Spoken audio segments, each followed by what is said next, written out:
And welcome to the Wednesday night Grumpy Sound Guy show. My name is J.R. Everhart. I am your Grumpy Sound Guy. So this week we are going to dive into a subject that we've kind of talked about in the past. I don't know that we've done a legit long form video on this or not. Maybe there is something way back a year or so ago. But it stands to be repeated because I get people all the time who are constantly asking me about agents. You know, they want to know how to get with an agent. They want to know how to get into a room that is locked down by an agency, you know, all that kind of stuff. So we're going to cover all that in today's video. And we're going to really ask ourselves some tough questions of, are we really even an agency band? You know, are you a band that can really benefit from being with a booking agent? Not every band falls into that criteria. You know, that's just kind of the way the cookie crumbles.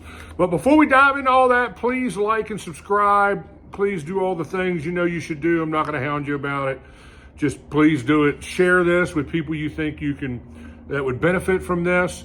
I get a lot of band leaders that come to me and say, man, I share your videos with all the guys in my band. Your videos have been such a help for us developing our band. I have been grooming bands, you know, probably for, I don't know, 15, 20 years, something like that. So I kind of know how the business works. I kind of know how to get you where you want to go. For the most part, not everybody can be shoehorned into success. And I take a lot of heat for making those kind of statements, but it really is the truth. Not every band is meant to be the next Aerosmith or the next Foo Fighters or whatever. So we're going to dive into some of that as we go through this. So let's start off with the fact of, you know, agents hold the keys to the kingdom in most markets. These are people, and this is something that I don't think a lot of people really think about. These are people who have dedicated their entire life in being networked with all the best live music events, live music clubs, venues, everything from your local sports pub that's, you know, 150 capacity, you know, room, all the way up to your local theater that may seat 4,000 or 5,000 people, something like that. This is what they do, man. This is their whole claim to fame. This is what they have dedicated their life to do. And if they've been in the business a good hot minute, then they're probably extremely well networked with all these venue owners, concert promoters, all that kind of stuff. So I just kind of wanted to paint that. And for some of you, I just need to remind you that that is the case, that this is what these people do for a living. This is how they make their living. You know, just like you don't want to play for exposure, you know, they don't want to, you know, book you for a 5% commission on a room that should be paying 20% commission. And that's a whole nother conversation about commission. But they typically hold the keys to the kingdom. You can go to any major market in the United States and probably Europe, you know, Japan, and there's going to be booking agents that have the best rooms locked down. There's a reason for that, because they can make the most money out of the most popular rooms. Those rooms usually have bigger budgets. Those rooms, you know, pay more. The more money you make, the more money the agent makes. Same way with events like this time of year, we're just starting our outdoor concert series, you know, stuff.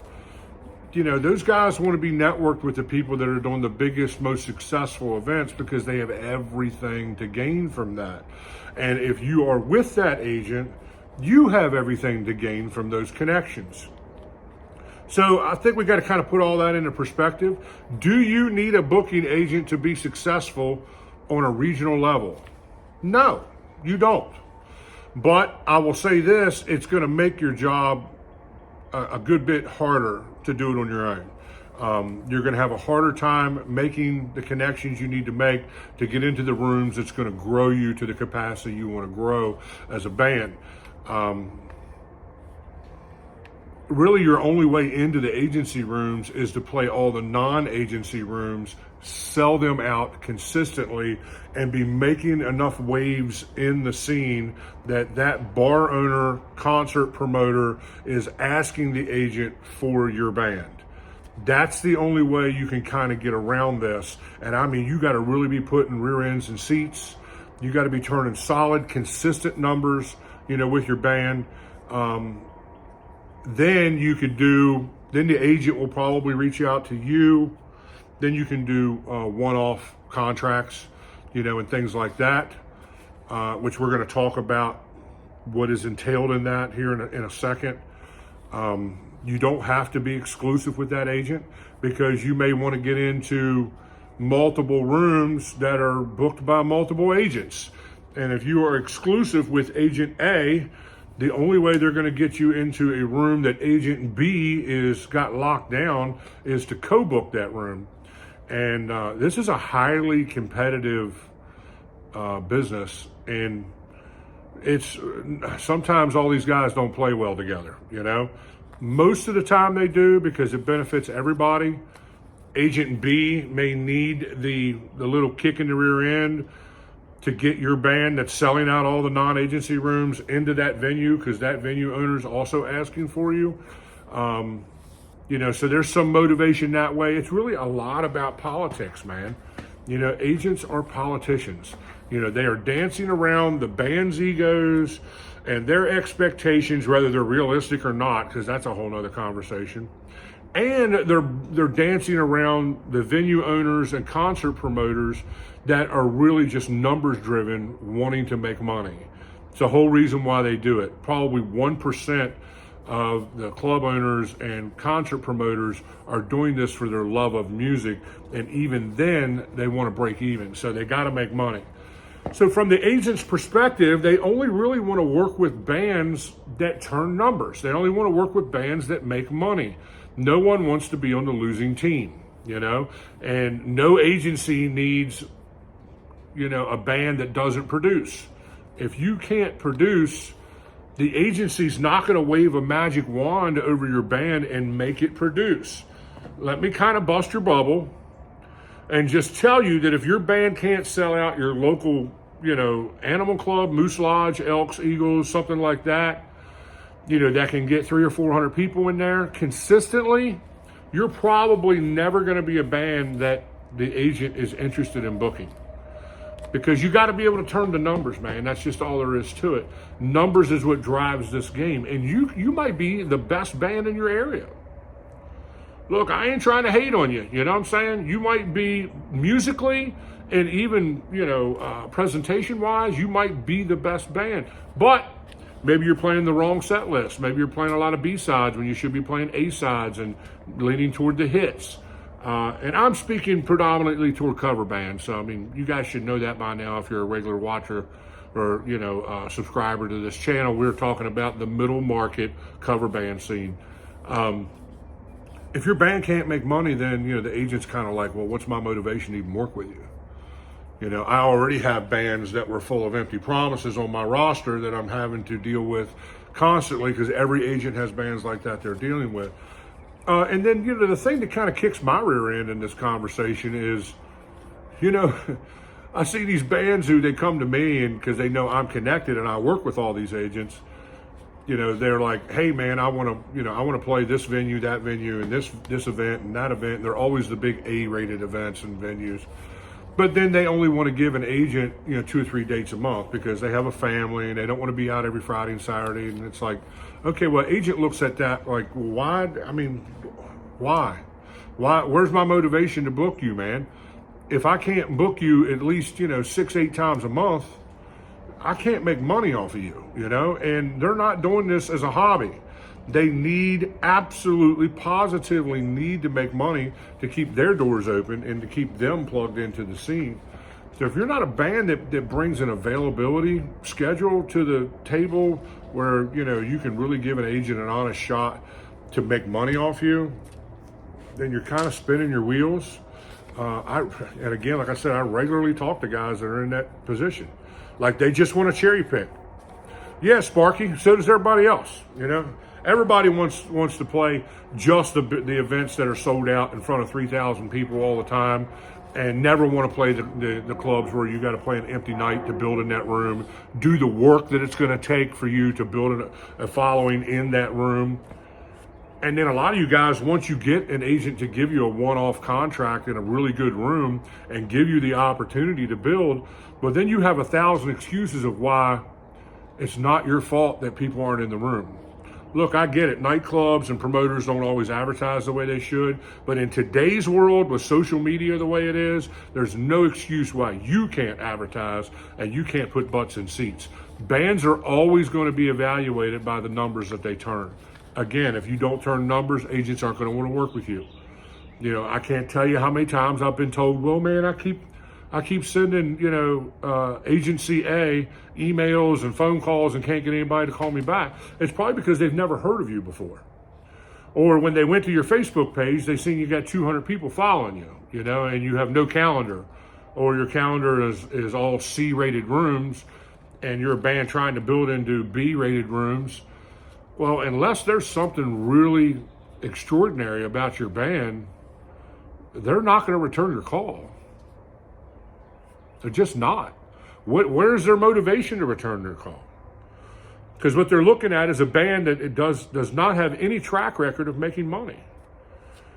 And I know that steps on egos, and I got people, believe me, man, I got people who hate on me all the time because of this stuff. And it's like, look, man, it's not personal, it's business. I just the other day was on a thread from a big outdoor concert series that happens here in the Mid-Atlantic, and was listening to some guy on there rant about a room that I used to run, and about how he complains about how we were bringing talent from, Philadelphia down into Frederick, Maryland to fill our calendar instead of just booking all local stuff. Well, the problem with the local stuff is most of, not all, because there's exceptions to this, there's some really good local bands in Frederick, but most of those guys were barely B bands, and they were putting low numbers on the door. This guy was in this thread talking about how they had the place packed to the gills. Well, I still have all the door counts to that venue because I was the entertainment manager as well as the sound guy, and his numbers were 126 in a venue that seats 575 and can stand 900 or 1,000 people. 126 people in that room. We turned that on a night with a DJ, just people coming in to play pool on one of our 13 pool tables, So, you didn't bring anything to the table that made us go, wow, we really need to do this. Because if you did, we would 100% put you in rotation and make you part of, what we regularly do. Because we want to make money. If your band can make us money, then we'll make money. And this guy's on here bellyaching and complaining about another new event that just opened up in Western Maryland, how they're making the same mistake of bringing all these big city bands and won't book local bands. That's because the local bands aren't turning any numbers, dude.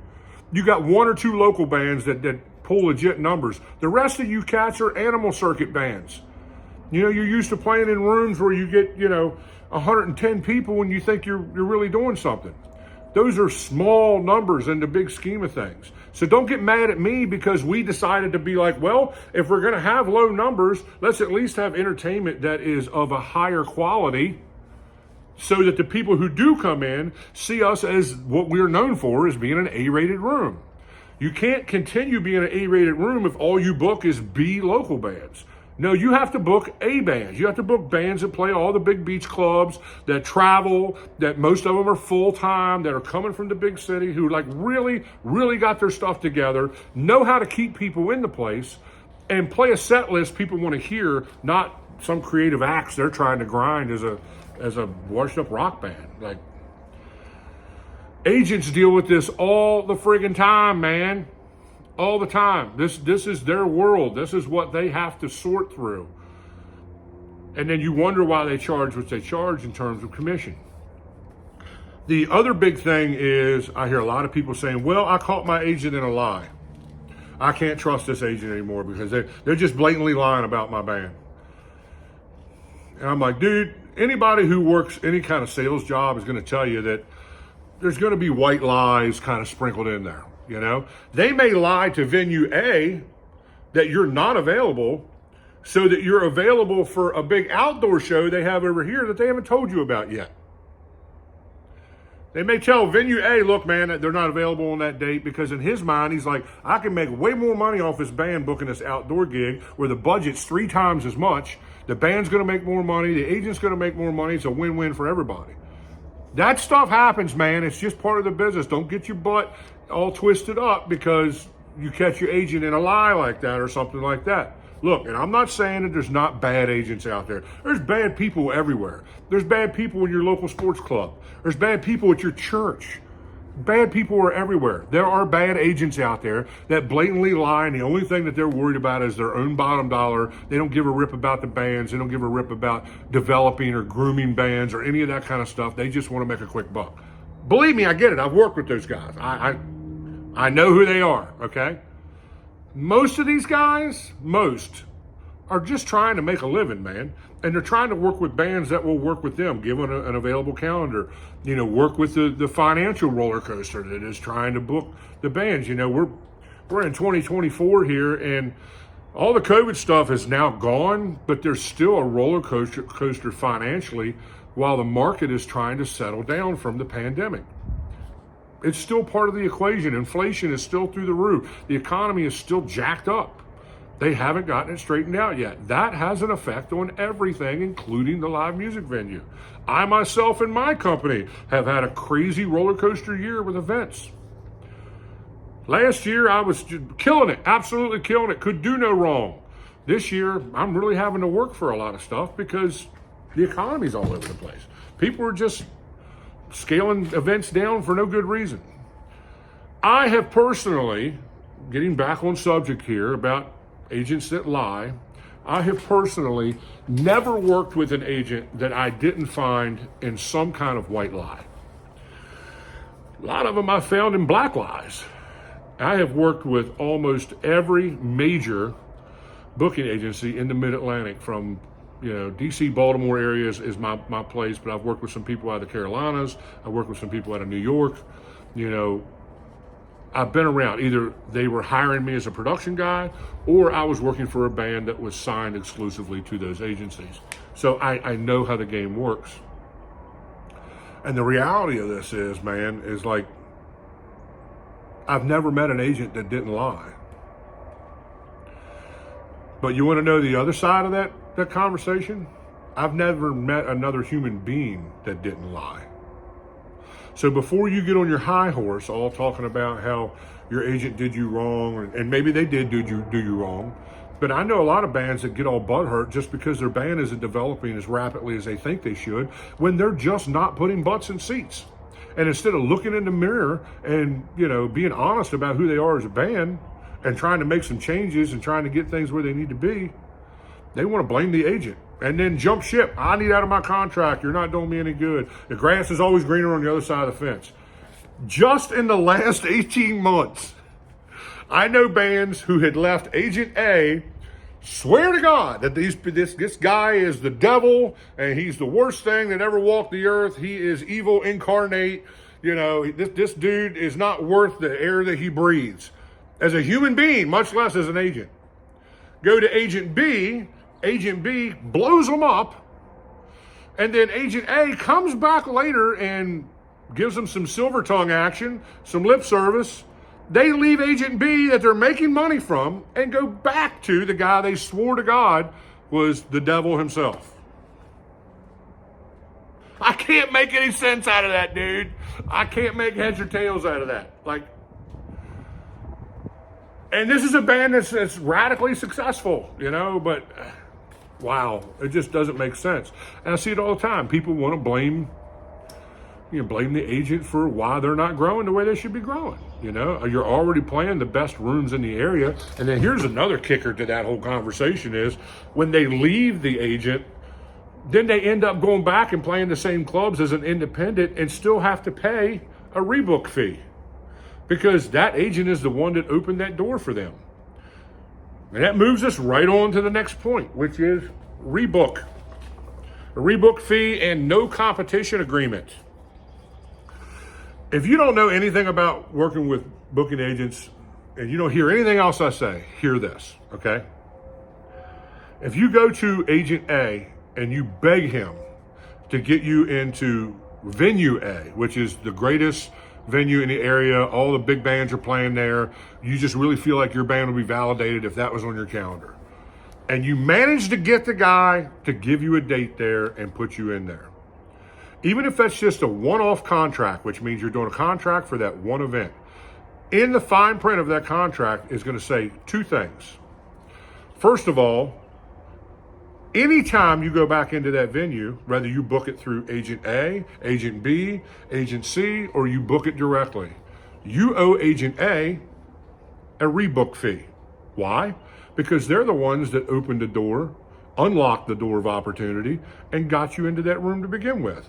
So because of that, they have earned the right for you to pay them a commission on every gig you play there moving forward. The second thing that's in the fine print of that contract is a no competition agreement, which means if you leave agent A and you decide to go independent and you want to book at venue A without paying a rebook fee, then you need to wait out that no competition time period. Most cases, it's 12 to 24 months. Sometimes it's a year, sometimes it's 18 months. Most of that, what I've seen, has been 18 months. Some guys are 3 years. It just depends on what that agent has on the line with that venue. So what that translates into for your band is, if you want to book venue A without paying that rebook, you're going to have to wait for a year and a half to go back and try to book there independently. I know some bands that have done that at certain venues. I know some bands that are outside that window. I know some agents that are really, really good at waiting till the month before that is up and call you and throw you another date in that room just to reset the clock for that no comp time period. They're not stupid. This is how they make a living. If they got you in the room, you owe them a booking fee, even if you book it direct. If you don't like those terms and those terms jack you all up, then don't use an agent. Go and try to do it yourself. Go sell out every other club in the area so that bar owner is calling you, wanting you to go in there. If he has his agent call you, just remember, you're going to have to pay a rebook fee and you're going to be locked into a no competition agreement with that agent. Now, I've seen some bands that when they left agencies, they bought out that no comp agreement. But I can tell you right now, it's very expensive because that agent is going to look, 2-3 years in advance, booking you there 4 or 5 times a year, in some cases 6 or 8 times a year, and going to look at the money he's going to lose on that, and then probably double that number to get you out of that contract. But there are some agents that will allow that if you got the money. Excuse me. And I have seen some bands that's got doctors and lawyers and high-end paid IT guys do exactly that. It doesn't happen very often, but I have seen it. So if you don't like the terms of the contract and you're too stupid to put your glasses on, your reading glasses on, and read the fine print, then don't complain when you got to pay a rebook fee. And that's the thing about some of these bands that accuse their agent of being the reason why they're not growing. They leave the agency just to go back and play the same rooms that the agency was booking and then have to pay them a rebook fee. And then want to throw a temper tantrum because they've got to pay them a rebook fee. It's like, well, who got you in the room originally? Oh, well, agent A did. Okay, well, then that means they're entitled to your rebook fee unless you wait out the no comp time period, whatever that is. Read the fine print of your contract. Don't ever sign anything that you don't read the fine print of the contract. And not just in the music business, but outside the music business. So, finally, and I'm going to end with this because I know we're going long here, but this is a deep subject and I could talk for another 30 minutes about this. I could tell you stories about agent, band, rivalries, wars, crazy nutso stuff that I have seen in this business. I could tell those stories for another 2 hours. But we're going to end with this. Not all bands are agency bands, okay? Some of you guys have, delusions of grandeur. Some of you bands think that you're way better than what you are. Some of you bands have only played to your friends and family. You've never been in front of an objective audience that will give you an honest critique about who you are. And you're stagnant because of that. And you have an overconfident mental picture of who your band is that is not based in reality. When you go to a club that you have, no one there, and you're well received by the staff, you're well received by their regular crowd, then that's something to build on, When you're playing your local venue and it's just your friends and family and coworkers and, all that kind of stuff coming out to see you, you really can't take their reflections of who you are very seriously. I never do. I'm always polite. I appreciate the compliments, all that kind of stuff. Look, guys, I play in a band, all right? I play in a classic rock / southern rock / blues rock kind of band where we do everything from Zeppelin and Hendrix to Leonard Skinner and ZZ Top to Government Mule, the whole jam band, Allman Brothers. We do a lot of Allman Brothers, Stevie Ray Vaughan, all that kind of stuff. That genre of music has a stigma to it that it doesn't necessarily make great money. And we're a band, I would put my band up against anybody who's playing that genre of music today. We're all seasoned veterans. We know what we're doing. Obviously, I know how to manage a band, but we have a correct perspective of who we are. We understand that, first of all, we don't have a lot of calendar availability. It's a 3-piece band. You guys know that I'm crazy, not so busy with CLP Audio. The other 2 guys playing multiple projects. And it's just it's hard for us just to get a rehearsal in, much less, try to even play a full calendar of stuff. And, I can't walk away from the money that I make in the production business to make money that I would make playing in a band. So I am not pursuing an exclusivity with any agents or anything like that, because I don't think we're an agency band. An agency band typically has to be extremely versatile across multiple genres: modern country, dance, pop, R&B, classic rock, even some reggae doesn't hurt to be in there. I've seen some cats bring some jazz chops into some of those bands and do really well. And just super creative in how their set list flows, transitions that they write between songs to keep people on the dance floor. Like, dude, we're not that kind of band, okay? We're a rock and roll band. If you like rock and roll, especially if you like classic rock, southern rock, you're gonna love us, because that's what we do really, really well. But the reason why that genre of music doesn't make the money that agency band top 40 variety bands make is because we're shooting at a different demographic of people who come to support that kind of music. And I'm just trying to be super gut level honest here with you guys. We have a great band. Our band's name is J3. Check us out if you go over to the J.R. Everhart YouTube channel. There's a promo video over there and a bunch of footage from when we were all in J Factor and all that kind of jazz. Go have fun with that. J Factor had an enormous amount of success. We're sponsored by Budweiser, Monster Energy Drink, and we were a classic rock, southern rock band. But even with that being said, even when we were giving ourselves a full calendar and that was the only project we were focused on, I wasn't near as busy with production work in those days. We're talking 10, 15 years ago. Even with all that being said, we really struggled to get agency jobs because we're not a wedding band. We're not a band that's going to go over super well at most corporate events where you have a vast array of different musical likes and dislikes sitting in the room. That's where an agency band shines, because they can kind of play to the audience. We can play to the audience in the sense inside our genre.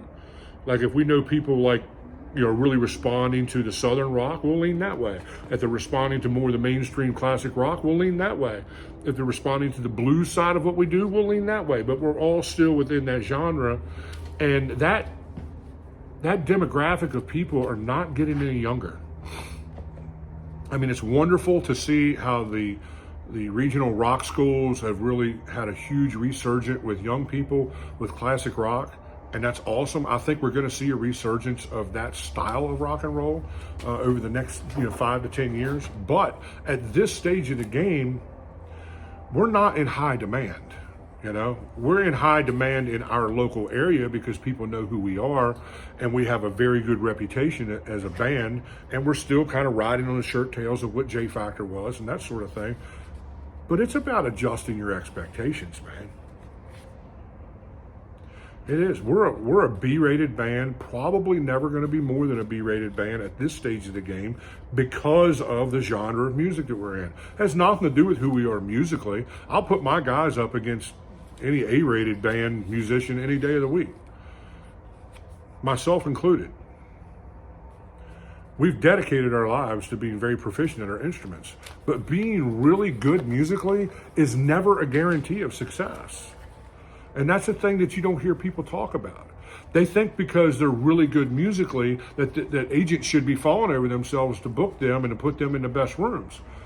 But that's not how the business works. This business is about money first.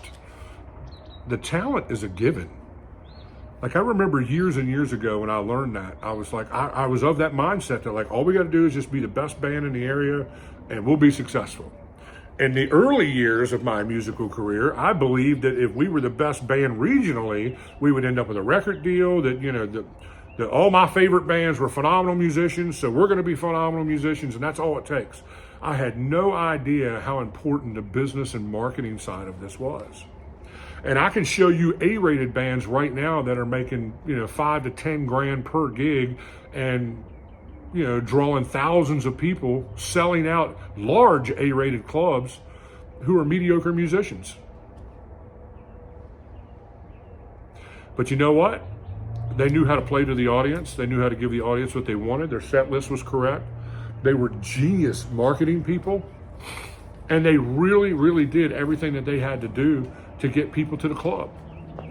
Because listen, any club owner or agent will book a band like that 1,000 times over before they'll book my band, who is kind of, most of our demographic is in their, you know, late 40s to mid 60s. And let's face it, those people don't go out every Friday and Saturday night. But you know what? The demographic of 21 to 35-year-olds, they tend to go out a lot more. So if you're a band that is playing to that crowd, you're going to have less issues getting where you want to go. It's a hard pill to swallow, specifically for, you know, a lot of us rock guys who really genuinely love rock and roll. We love the music. We came up in a generation where, you know, rock and roll was as big or bigger than anything else out there. And that is just not the case these days. The bands that I see, I do 180 shows a year, ladies and gentlemen. The bands that I see that are putting butts in seats are playing top 40 variety. It just is what it is, man. You know, don't get mad at me. Don't get mad at an agent because they won't return your call.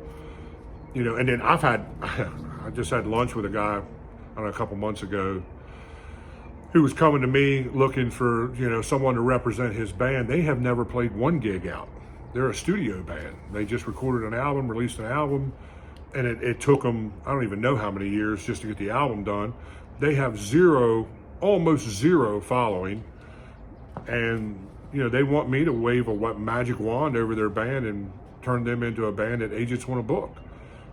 And they're an all original rock band. So to add insult to the rock and roll injury,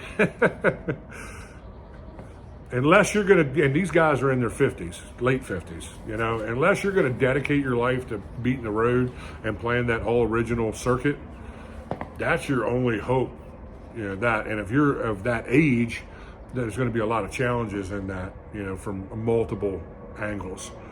Even if you were 25 years old, and that all original bands are tough. It's tough to book them. People want to hear music they like. People are conditioned by the middle market to hear music they like. So, are you going to give it to them or not? That's the show for this week. Sorry that it went a little longer than usual, but I'm not sorry for the content, because I believe in my content. I believe this is good stuff. I believe this is stuff that every band should sit and watch and listen and ask yourself, are we that band? You know, videotape yourself regularly, and then get together as a band and watch those videos. And then be honest about critiquing yourself. When you get out into a new Like I had a buddy of mine I'm gonna tell you this story and I'm gonna leave you go. I had a buddy of mine just come to me a couple weeks ago. I was running sound for him. This is a new band that he has. And he came to me and he asked me my honest critique. He knows that I won't lie. And he knows that I'll tell him the truth. Plus, I love and respect the guy. And the information I had to tell him was uncomfortable. He needs to make some radical changes in his band if he's going to get his band where he wants it to be. Because he's got some things going on inside the camp of his band that are really not going to fly. And he really needs to make some adjustments. And it was hard for me to say that to him. And it was hard for him to hear it. But he was grateful and he was thankful for the critique. That's the kind of stuff that any band that's trying to grow is looking for. They're looking for that honest critique. They're looking for someone who can and be real with them. And if you can manage to get an agent to come out and look at your band, which I think it's easier to probably colonize Mars than it is to get an agent out to your show, especially if you're not, booked with them. It's hard enough to get them out if you are one of their bands. It's a whole nother thing if you're trying to get that agent to take a look at you. And they give you some of that hard, constructive criticism. Don't get mad at them, ladies and gentlemen. Don't get mad. They are just doing what they know makes money. They are giving you information that can make you the band you could possibly be. If you can't receive that with a grateful heart, then you are genuinely never going to get where you want to be in this business. I love you guys. I'll see you next week.